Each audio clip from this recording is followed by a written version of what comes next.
What's up? What's up, guys? It's Mike and Nick. You weren't gonna say your name, so that's fine. We're here to give you guys a little wrap up on the 2024 Open. There's just a lot of stuff to talk about. Who won? I know you guys are dying to find out. If you clicked on this link from the email, then obviously that little technique worked, and now you're roped into watching this whole video. So we'll talk about who won. We'll talk about takeaways from the Open, the pros, the cons, the good, the bad, etc. And we'll also talk about just what to expect for the next year in terms of takeaways from the Open. What did each week tell us? What did we learn? And what we can take from those lessons and then apply towards our training in the next, 11 months till the next Open or whatever your guys' goals are. It doesn't have to be the Open. And yeah, I'm curious to get Mick's take on the scoring and the standings and whatnot. So we'll talk about that because I know a lot of people want to know what the deal was. So there was no deal. It was a completely. There's not a deal. Yeah, you're right. I shouldn't phrase it that way. So okay. Anyway, we saw the third, fourth place, right? Yeah. So if you read the email, which a lot of you don't. But if you read the email, you guys know that our third and fourth place winners were Pajama Party and Swifties, respectively. And then for first and second, it came down to Party Animals and Warzone. How do you want me to Yeah, whatever. Drum roll. No, yeah. Congratulations, Party Animals, because we freaking did it and we won. We came from behind, so. Yeah, that's a big yes, because Warzone won weeks 1 and 2, right? Yeah, so first place was Party Animals, second place was Warzone. It was really tight. It was within 3 points, and then even between second and third, it was like another 2-point spread. But Warzone was ahead by a lot in weeks 1 and 2. Okay. Week 2, we were down, and I had texted my team, and I was like, guys, let's just make sure that we put enough space between second and third. We need to solidify our place in second. Right. And then there were a lot of things that happened in week 3, PRs and firsts, people who got their first chest to bar or PR'd their thruster in that workout. So that really shifted things around in terms of how the point spread had played out, because in week 1 and 2, there really weren't a lot of firsts or PRs. Now, I have a question on that. Do you guys give firsts for your first time in the Open doing it? No. Or, okay, it's just if you've never thrustered 95 pounds ever. Yeah, we didn't do any first time in the Open points, which I didn't even think of, but it was really. I don't think that would be good. That would be kind of dumb. Right. Yeah. And we even kind of debated in week 1 with the dumbbell weight. We did end up giving first to the dumbbell weight, but if you thought about it, nobody really snatched that dumbbell for the very first time in the workout. I think April did, right? She added change plates to make it 33 and 34 pounds before the workout because she knew she would get I think so. Wow, she knew she would get a April. point if the workout was her first time doing a 35. Okay. So whereas I know a couple other people had practiced warmed with it. up and practiced with it, and then they'd done the workout, and it was it was the first time I snatched 35, and we kind of had a little debate about that. At the end of the day, we gave people those points, but it did get a little saucy, in that week. Maybe saucy's not the correct word. Gray in the first week, but week 3 was really clear. There were some people who hit that second weight, and that was a PR for them, or they did a chest to bar for the first time or something like that. So week 3 was a lot more clear in terms of firsts. There was just higher skill to it, higher right? skill. Yeah. So there was a lot more guessing. And in weeks 1 and 2, you had to know exactly what you were going to do in the workout in order to even get through the first minute. Right. Like in week 3, you could have approached the workout and been like, well, I'm going to see what happens when I get to the second part, and I'm just going to like play it by ear. Yeah. Because there was enough in the first part of the 5 rounds of 10-10 for you to get a good workout in and then kind of guess on the second part. Yeah. Like, I'm not sure if I'm going to get a bar muscle up or a chest to bar or thruster 95 pounds. But in weeks 1 and 2, if you couldn't snatch that dumbbell weight, you were kind of screwed for the whole workout. So you had to pick something that you knew you could have done, or the deadlift and row double under. Yeah. I get what you mean. Like you kind of, it was, those first 2 weeks were set and forget. Yeah. Like from the get-go, yeah. Right. And yeah, there's no, Yeah. yeah. Did you want to talk about point spread? Like how the points kind of played out? And how Well, yeah, I think like people are, I don't know, we don't have to go into a ton of detail on it, but I think people are kind of curious, like, you know, because I do think it's interesting hearing how, like, what the scoring came down to at the end. Like, it always hinges on a spirit thing, right? Yeah. And the way you guys vote for spirit, like, it's one person gets Spirit of the Open each week, right? But then someone gets Spirit of the Open for the whole thing. Yeah. So, okay, so every week someone got Spirit of the Open, and I think the captains have told those people who they are. But then at the end of the 3 weeks, we kind of looked back and reflected, and we said, well, is there someone who culminated Spirit of the Open for all 3 weeks? And there was a big debate on that. And that person was going to win 3 points for their team. And this was legitimately the deciding factor of it. And it came down to whether Warzone and Animals would tie, or if Animals would just take it outright. Yeah. And it ended up that Animals took it outright. But it was really close, and it took like multiple days for us to decide. Because the Spirit of the Open winner would have been on Warzone or Pajama Party, correct. right? Yeah. So we knew it was tight between Warzone and Animals for the top 2, and then there was debate between. I'm just gonna say the names of these 2 people because they both deserve recognition. Like April Slee, who had won in the first week for individual Spirit of the Open, and then Nalima.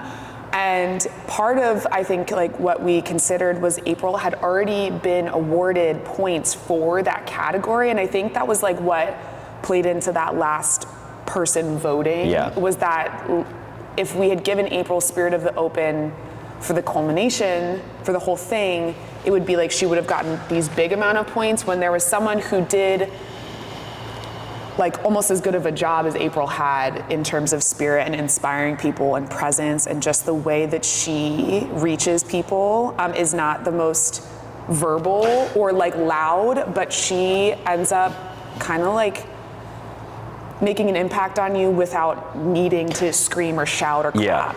Yeah. So yeah, I mean, congratulations to Nalima, because we did think that you deserved to get spirit points. Well, and it's not, and it's like not, that's what's cool about the competitive aspect of it, is because it's not knocking either Nalima or April. It's just like you end up starting to, like each team kind of campaigns for their own person, right? Like Nalima is part of Pajama Party, and so even being a part of like Warzone, I can still be like, dude, that's awesome, Nalima's here. She came to the 10 a.m., did her workout at the 10 a.m. or the 5:30 a.m., and then she would come and watch in the evening. So I can be like, yeah, that's amazing. Knowing that April's on my team, in terms of like the friendly competition, I'm like, yeah, let's go April, yeah. But it doesn't mean that I'm taking anything away from Nalima. So like, I think we can talk objectively about it and give each one of those people their flowers. And that's kind of how this whole thing is, right? Like, besides Spirit, so we talked about like Spirit of the Open individual, and then we had that overall Spirit winner. We also had a point that was kind of like talked about a lot because it was a little gray, like presence and attitude as a team. So basically this was like Spirit of the Open, but who incorporated that best as a team. So we had individuals who did like a really good job, but whose team was the most spirited, present, whose team like helped out, stayed until the very last heat and cheered people on. So that was another 2 points every week to the team that won that. And that was something that we debated on every week a lot, because there's so many different parts to everybody's team. And so we factored in not just Friday night lights, but then like who came back after Friday night to Saturday morning. Like we had multiple members of Warzone come back on Saturday mornings. People judging, right? Right, like we had a lot of people who were not coaches who stepped up and helped judge. Chad Cheney. Chad, Marius, I mean, like I picked people off, Rachel, Heather for like single heats, Sabah and Kelly. So that was super helpful, and we factor that in because the judging is, we love hosting the Open, but judging is like one of the most tricky parts in finding people to do that. So that was a big help for all you guys who helped out with that. Yeah. And that played a role in team presence and spirit. And then other than that, you guys know that we had points for performance. So we talked about firsts. If you even submitted a score, you got a point, and that actually played another role in the last week because there were a few people who didn't get the workout in. So that was a little bit of a separator. And then that 4 versus 4 situation. Yeah, so it's like the top 4 scores from each team? Yeah, so we have like a men's ranking and a women's ranking, 1 through, like it was usually 1 through 10 we needed. And then the top scores from every team. So let's just take Warzone, like in the last week, now I'm trying to think. Let me pull it up on my phone. Sorry. It'd be like, so like, if you have someone who's like the first place for the women's, and then you have someone who like, if KDI wins the workout for the women's, so she gets a 1 for her team, right? Mm-hmm. And then the next person on her team, if Caitlin Williams gets the 3rd place for the women's, then that's like a combined total of 4. And then you have 2 more people that factor into that.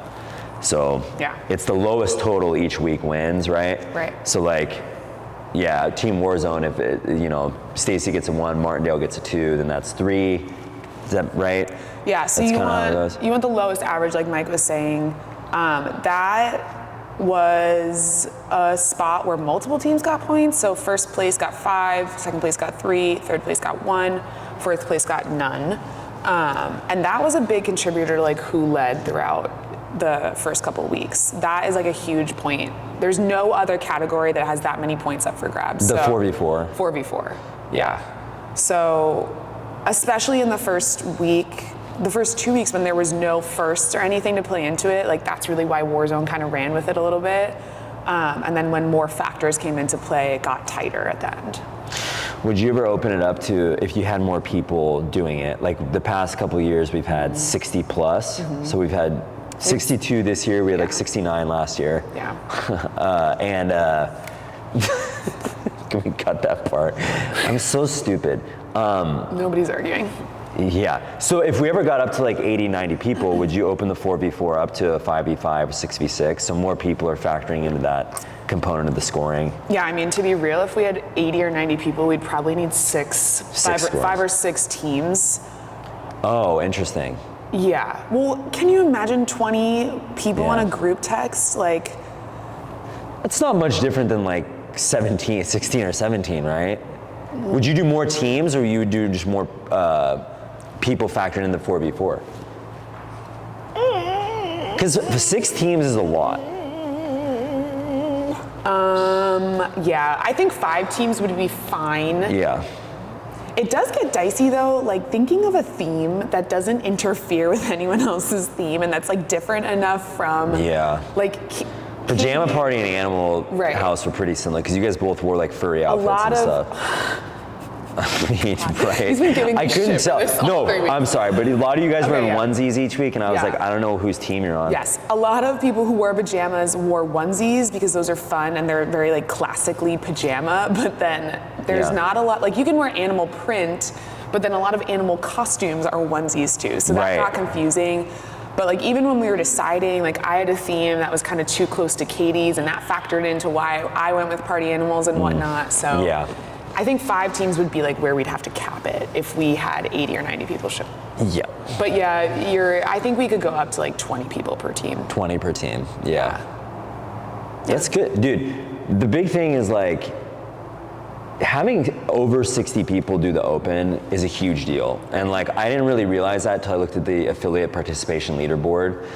because I was really bored one night and I was just like going through the website and I wanted to see like, that like blew my mind. I just like assumed that every other gym in the area or every other gym in Washington has this many people competing, but it's not that. Like it literally there's a gym in Fort Vancouver has like 240 people. Right.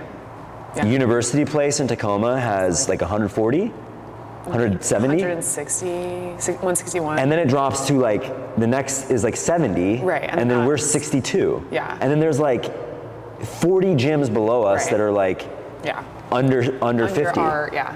So like a big like round of applause to everyone who signed up and everyone who like makes the Open what it is. If you think you're not part of something special, like it is, it really is a cool thing. And Stacia sent me a picture of a memory that popped up on her Facebook the other day. And it was like the picture of an Open that we did here in 2018. And there was like 12 people here. And at the time we thought that was a huge deal. But looking back now, you just kind of lose perspective on like how it's grown.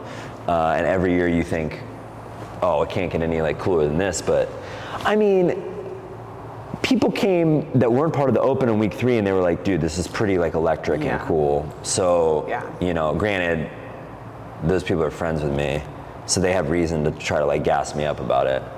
But still, I took their compliment for what it was, you know?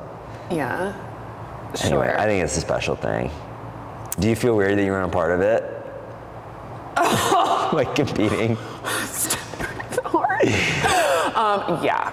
Yeah. I think they're going into that like. I'm curious though from a FOMO because I didn't do it last year. Okay, so going into it, I was pretty confident in like my ability to stay stoic, and I had moments up and down of like, and I shared it with like people who are closer to me, like when I cried the first week.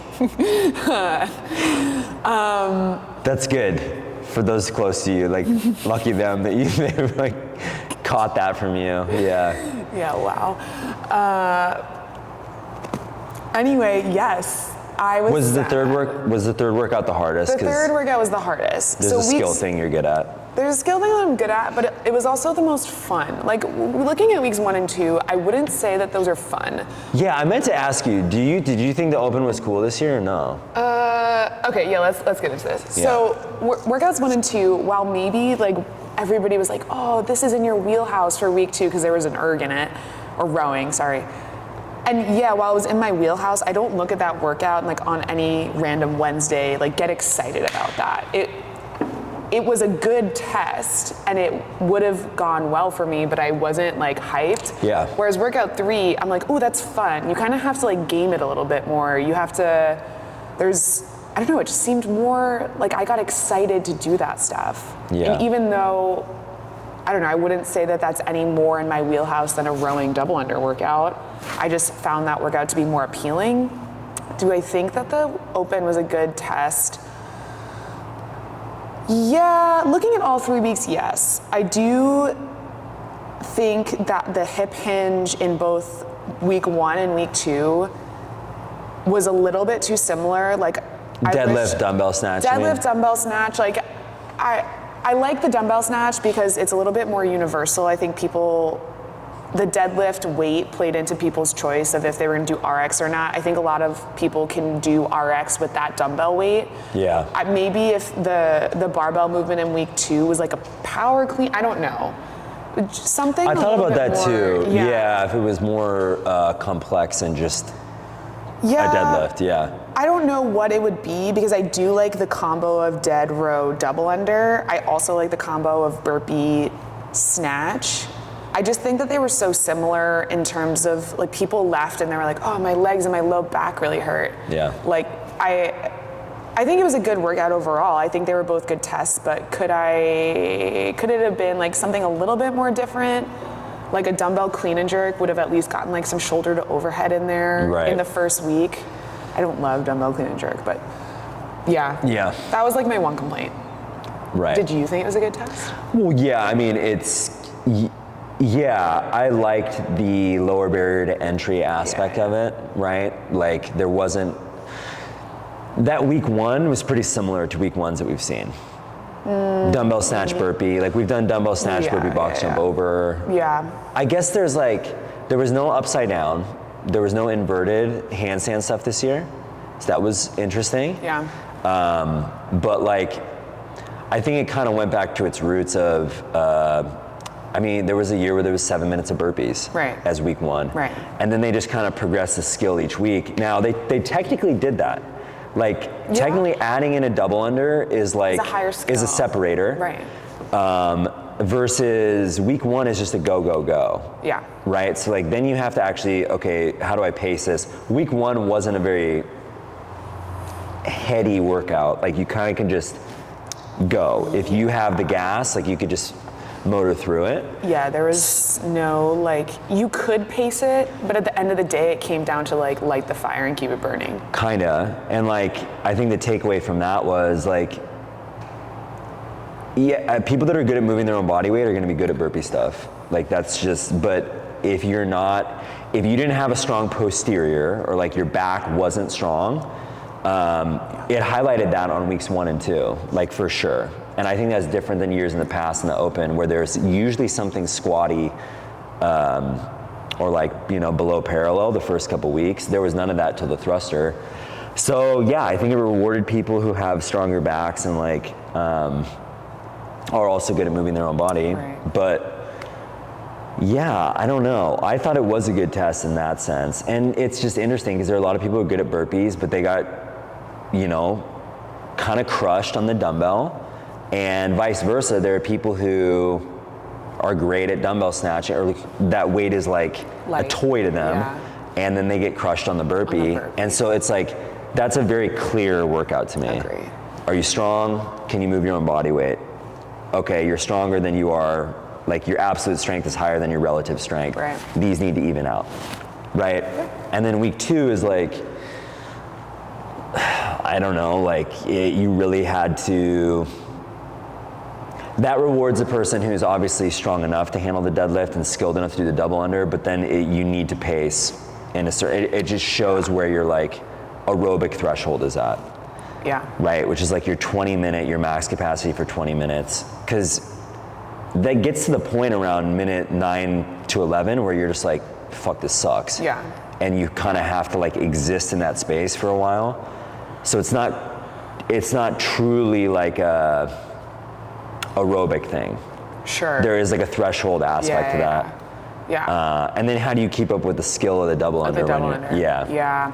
And then the last week was just, okay, are you skilled? And like there's still a pacing aspect to that, but that last week relied on the skill. Yeah. But it's still like, are you strong enough to handle the thruster? Are you good enough at moving your own body weight to do chest to bar muscle up, or whatever the thing, you know? So yeah, I do think it was a good. Was there, you said, did you miss going open. Upside down? Like you said, no. I don't like that. You know? I do think that there was not like there was no push. And I like to see like a little bit, a push, a pull. Yeah, the push was the thruster, right? Right, like the only push, but like in terms of pulling, we pulled a dumbbell, we pulled the row and the dead, we pulled the chest to bar. There was a lot of pull. And that's where like, I don't think that we need to go upside down, but I did want like a shoulder to overhead something. Yeah, it rewarded clean and jerk in the second week instead of a dead. Yeah, it rewarded the pulling athlete for sure. Yeah. But what is that word? What's the word? Transition. Oh, already? Oh, go ahead. Is that a joke? Segue? Segue. It was a joke, yeah. Okay, so this is what I think, and this is why I think there were a lot of things held back, like upside down movements, is because I think CrossFit's saving some of those higher skill movements that we haven't seen, or not even higher skill, but like wider variety for quarterfinals. Yeah. Because this year we expanded the quarterfinal group from 10% to 25%, and now you kind of have to like give a reason for that 15% that got added on to do quarterfinals. Like, because odds are, and this is not to like hate on anybody, but the athletes who are in the 11% to the 25th percentile, like they're not going to semifinals. Yeah. So you have to give them a reason to do quarterfinals, and like why would they do quarterfinals? Like maybe to show off more skill, or they felt like they didn't have a chance to show off something they've been working on. Yeah. Why are you looking at me like that? No, sorry, that's just my face. Like I agree. I was thinking like you could say that about 11 to 25%, but like you could even make an argument that like 5 to 10%. Yeah, 5 to 10 aren't going either. So yeah, like that is interesting. We did have a lot of athletes make quarterfinals this year, which is cool. Like here's the deal with quarterfinals. Some of you guys might watch this and be like, oh, I didn't make quarterfinals, like I suck, or he made it, like he's better than me. I truly view, with the exception of like Martindale and Tudor, I view like everyone is just at a different timeline, okay? Like you can factor in genetics and like, well, he's a freak and you know, like, well, that person is just a better athlete than I am. That is all true. Like I believe that that plays a factor in all of this, but on a lot of levels, someone in year 2 looking at someone in year 7 and going, they're just so much better than I am.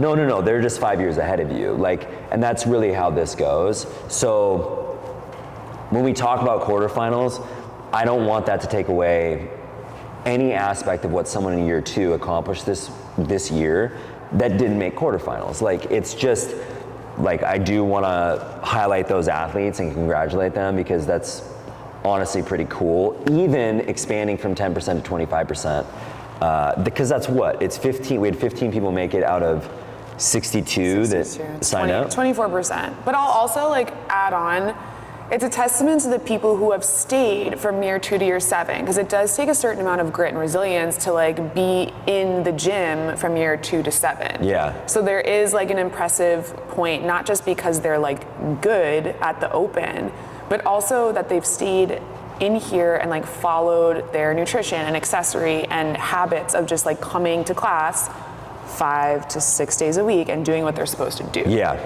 So if you're looking at this and you're like, oh, I'm only in year 2, yes, but that means you have to do this in year 3, 4, 5, 6. Yeah. Like, so there is a part to that that's impressive for longevity purposes. Yeah, the consistency, gets rewarded.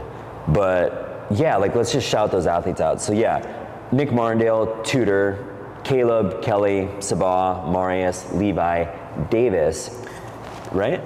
What's up? You. Yeah, whatever, yeah.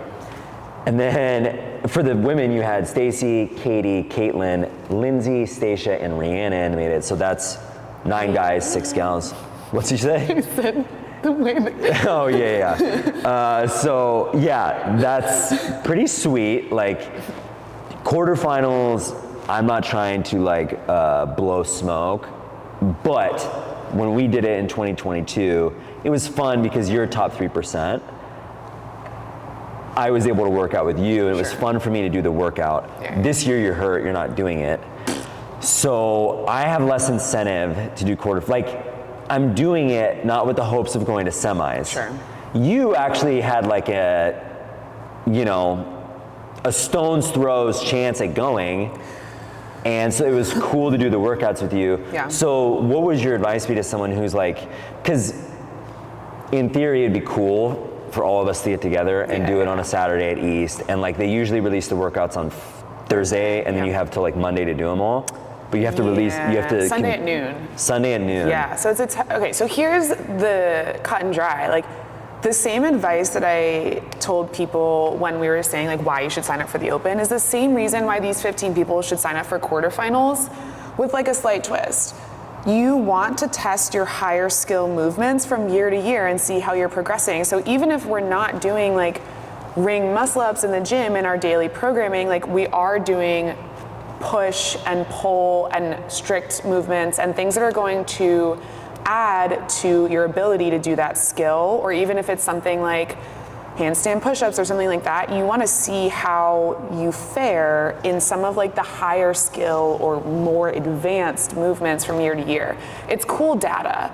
And at the end of the day, like when you're someone like you or Kelly or Sabah or Stacia, Katie, Stacy, Caitlin, all of these people, like at a certain point you look at the Open, you're like, cool, but you kind of like seek a little bit more. You're like, well, what if this was a handstand push-up or a handstand walk, or what if the dumbbell was 50 pounds? And you want to kind of see how you stack up against other athletes on like a slightly more intermediate scale. Yeah. The data is cool. Well, going off that, I agree with you. Like, I think the data is awesome, and if you are gonna do quarterfinals, you should just sign up so that you're in a system that already like rank and file, right? Like, you know, you're already like being placed amongst your peers, so you can just look at it on a website. You don't have to go in and do the math on your own. Yeah. But going off what you just said, I think there's a point everyone gets to with, as the workouts get more advanced, you learn something from every workout. Yeah.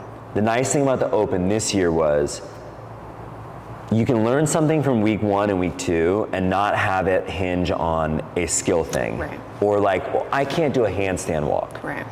So like, okay, what's my takeaway? I burnt out on the burpee dumbbell snatch. Am I not strong enough? Am I not in good enough shape? Those are things that are very easy to fix. Right. Right? It just takes sometimes consistency or changing your nutrition or just adding in more volume. If I wanted to get better at a handstand walk that comes up in quarterfinals, I don't care. Right. Like, I'm not going to semifinals, so I really have no desire to do that. But if I get beat on a workout that has something that's like something we do every day, which is like row, deadlift, pull-ups, and someone, I don't know, dude, like this happened in the Open. Like, there's things that I consider in my wheelhouse, and you know, if someone beats me by a rep or something, it's like, no, this is good. I don't know who that is. This is fine. This is like an iron sharpens iron thing. Yes. You know, like you want people who are your peers to beat you at stuff that they don't have clear skill advantages at. So you can be like, oh, is that guy in better shape than me? Are we in the same shape? Cool. Well, I can like use that as a barometer moving forward. Versus, yeah, well, that guy has a ring muscle up, so like, of course his score is better than mine. That was, I think, maybe the discouraging part of week 1 last year in the Open was that the last movement on that chipper had a ring muscle up. So a lot of people are just like fighting for that tiebreaker. Right. So like, yeah, I just think that everyone's gonna get to a point, the better of an athlete you become in CrossFit, the more you have to start asking yourself, well, how much does this stuff matter to me? So if you do quarterfinals and there's a workout like last year, or was it the row V-up workout last year? Yeah. So there's a workout with just rowing and V-ups. Rowing, V-ups, and GHD sit-ups, which toasted my freaking hip flexors, and I still. But a lot of people, that are just like, people who come to class 6 days a week, that's something you could use as a gauge, be like, I wonder where I stack up to Mick on that. I consider myself a good rower, and I consider myself to have strong abs. There's no crazy skill thing there that's challenge gonna. Me. Yeah, dude, legit though, like, or the row wall ball thing from 2-3 years ago. Yeah. You know, like that's a workout that you and Stacy and Katie could all be. You go head to head, and you guys could stack up with the top, probably 500 gals in the world doing that. Yes. So that stuff's cool to me. I think everyone cares about that stuff. The stuff I'm talking about where you have to be like, well, do I really care, is the handstand walking, the rope climbing. There's gonna be stuff that comes up where you're like, I'm not good at that, I never do that. Is this really like a true test of my fitness? No, not necessarily. Is there still a part of me that wants to learn rope climbs and like wants to be good at that stuff? Yeah, for some reason, I don't care about the handstand push-ups, and handstand walking, and I don't care about snatching heavy. Are these because I'm not good at these things? Yeah.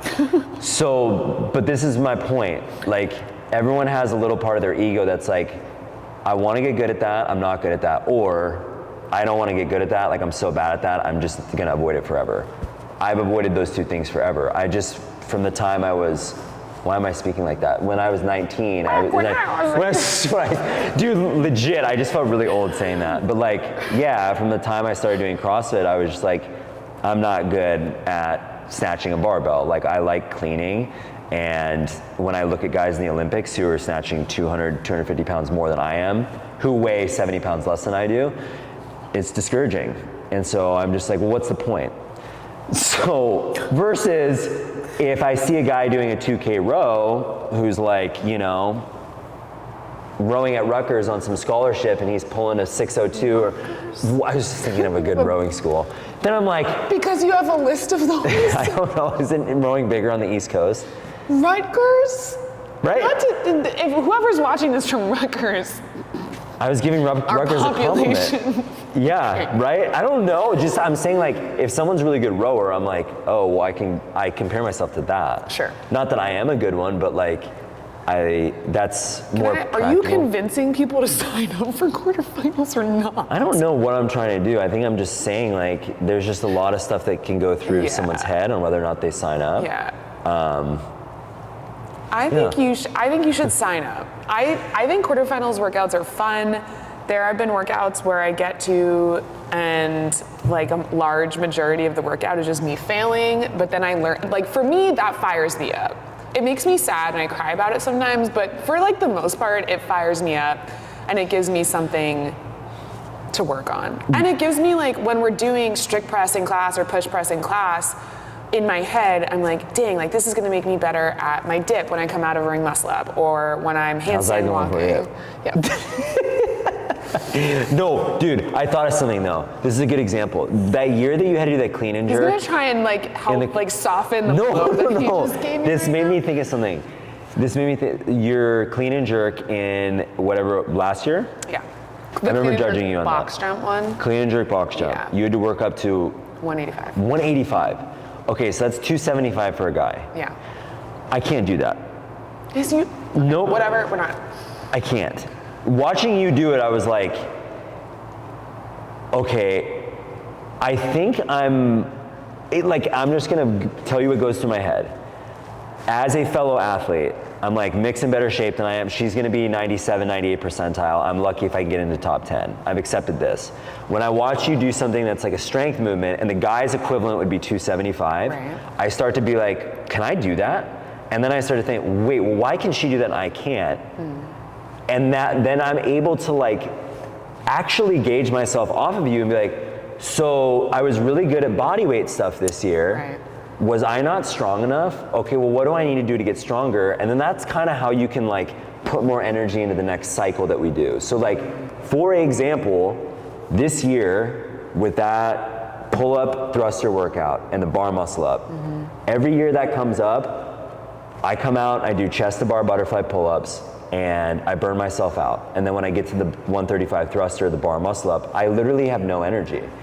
So I just made an effort this year. I was like, okay, I've gotten stronger to the point where the 95 thruster didn't bother me.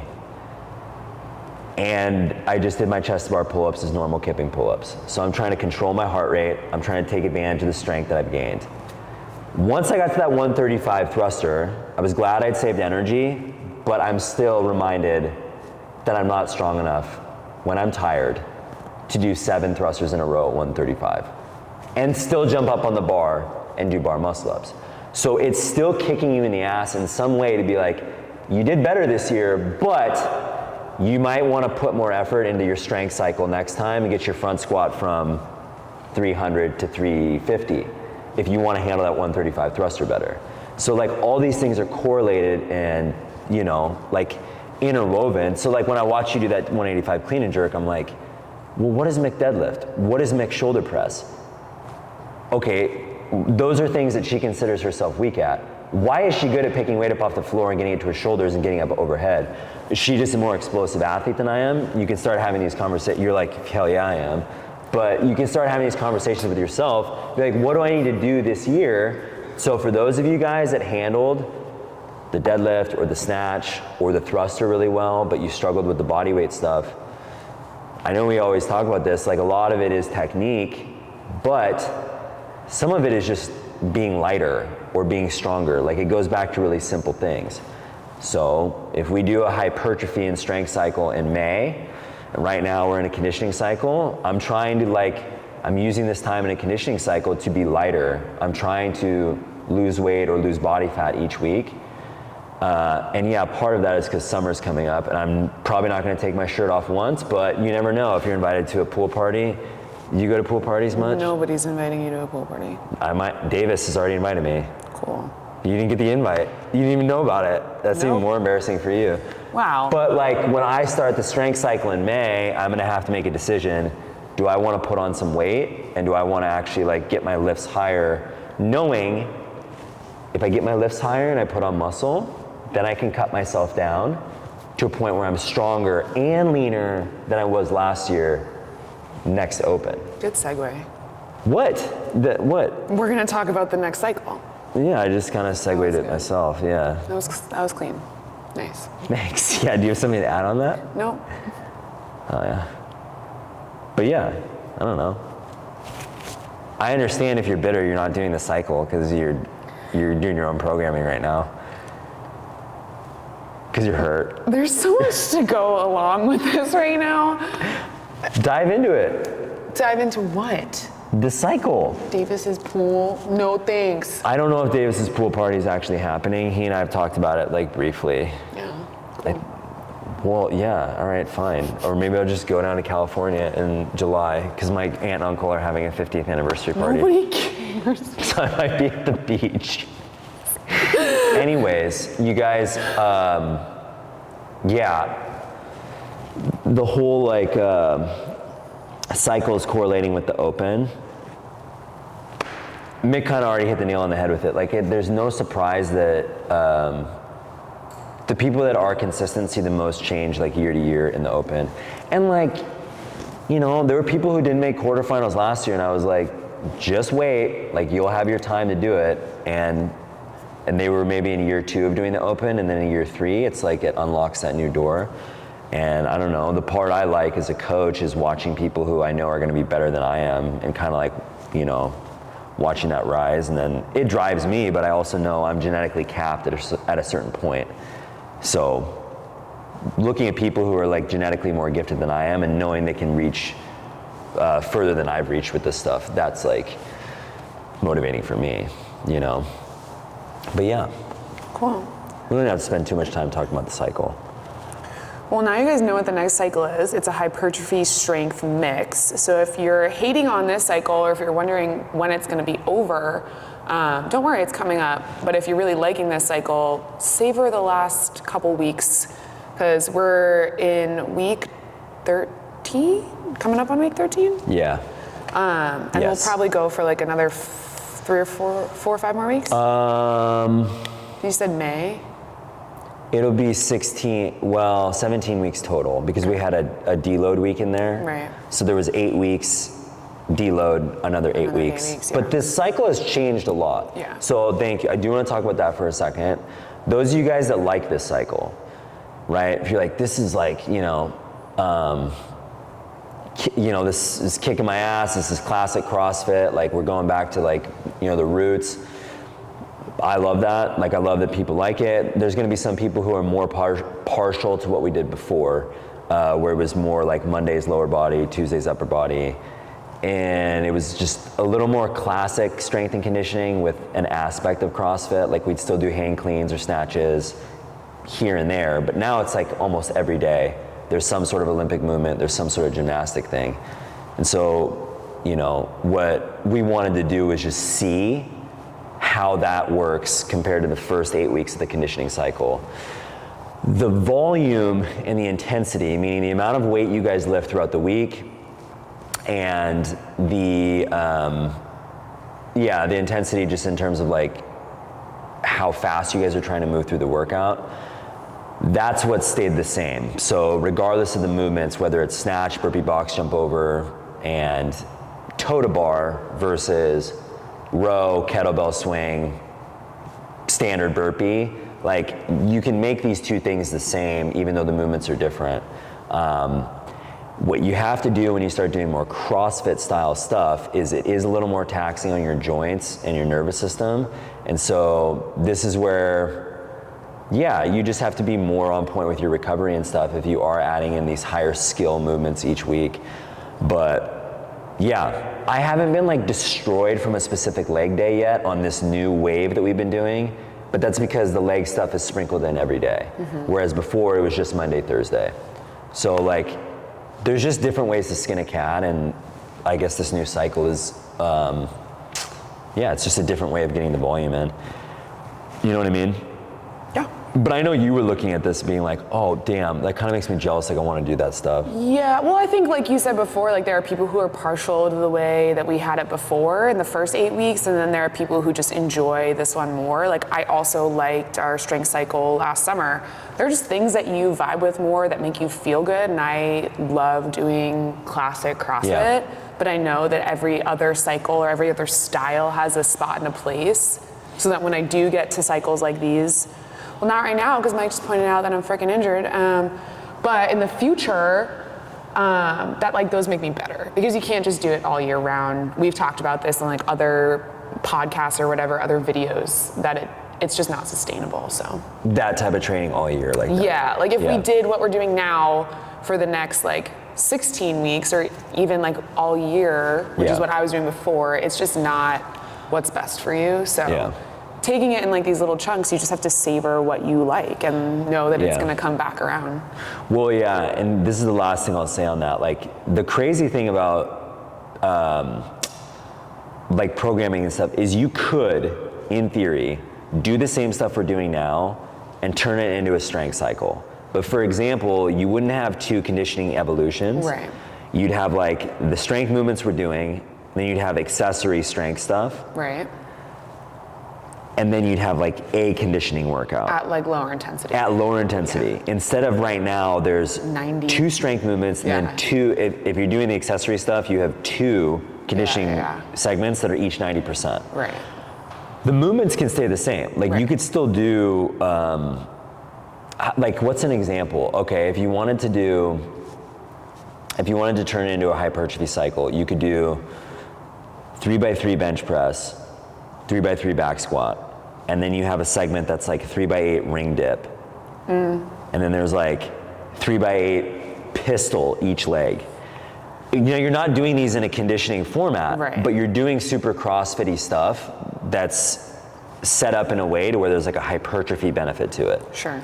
And then you can do your conditioning after that or something like that. Right? So like, but I don't like that. I like it more black and white, to where it's like, this is CrossFit, this is like our conditioning cycle, and then when we go to a hypertrophy strength, I like it, this is strength stuff, and this is like bodybuilding stuff. Oh, we're gonna 10x10 back squat. Yeah. Oh, we're gonna like 4x12 bench press and then 4x12 bent row. That's just me, but we're gonna see what works best for people, because it's not about me, it's about like what everyone likes collectively and how people's bodies are like adapting to this new wave that we're doing. But yeah, you can make CrossFit really strength-based or hypertrophy. You know, you could say, okay, 3x20 kipping pull-up. You still get a lot of hypertrophy from that. Fun to me. I know, 3x20 kipping pull-up, 3x20 like handstand push-up, like you're gonna blow up. Yeah, in the same way that you would in another pull movement, like heavy bent row and seated dumbbell press. Seated dumbbell press. Exactly. It's just a different way to skin a cat. I don't skin the cat twice. I know, I like that analogy. So yeah, then you just have to be like, well, do I want to do the handstand push-ups all year and get for every cycle I do? I don't know. I like bringing the last point that I'll say on that is like that for me, there's a mental aspect to this when you do come 4 to 6 times a week where like there is a burnout on movements where you're like, God, like I suck at handstand push-ups and we do them all year. We're like, there is a nice aspect of doing a seated dumbbell press and taking a break from whatever, like handstand push-ups keep coming up, or like doing but also doing a kipping pull-up instead of the bent row. Like there is a nice part of being like, wow, like I really like switching it up, and maybe there's a part of the bent row that you're not like connecting with, or there's a part of the kipping pull-up that you're not connecting with that you get the opportunity to work on. That's very well said. The mental aspect of looking at a different program every 3-4 months is huge. Is so much more, my opinion, more sustainable now that I've seen both sides of training. Right. Yeah. Versus looking at the same thing all year. Yeah. You kind of start to drag your feet coming in, and you're like, And what's funny is every cycle that we do, people are really excited to start it, no matter what it is. I don't care if someone likes strength, they like conditioning. Everyone, by the end of it, is always asking when we're going to start the new one. Yeah. And everyone, when we start the new one, always says how much they like it, for the most part. So that just goes to show you, there is like a little thing that goes off 12 to 16 weeks of doing the same thing. And I don't know if this is like now people are trained to expect things to change, or if it's literally something that just happens in people's head where that's the shelf life on doing the same program. It is interesting though. So we're gonna stick with the periodization aspect of it. Just because we're doing more CrossFit now doesn't mean that the program shifted to that for good. There's gonna be little elements of it all the time. How much just depends on how everyone likes this remaining 5 weeks, pretty much. Yeah. But yeah, I think that's just about does it. That done did it. That done did it, man. That done did it. So thanks for tuning in. Yeah. And this is a long one. this was a long one. If you're still here, thanks for sticking around this long. We'll put, little like indicators on you can fast forward to certain parts. All right, guys, see you in the gym this week. See ya.